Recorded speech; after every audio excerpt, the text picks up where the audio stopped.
प्रदीप मल्लिक प्रथम तो कलश शोभायात्रा है 8 ରୁ 10ଟା ଭିତରେ अग्नि संयोग है नीति ठाकुर नीति लगे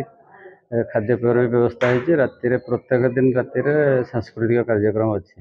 प्रथम राति सुधाकर मिश्र अच्छा द्वितीय राति प्रभुपाद महांती तृतीय दीप्तिरेखा पाड़ी तीन राति अच्छे एमएलए एमपी एम भी आसार सब योजना अच्छे भक्त मान तो समस्त उत्साहित अच्छा ग्राम 3 दिन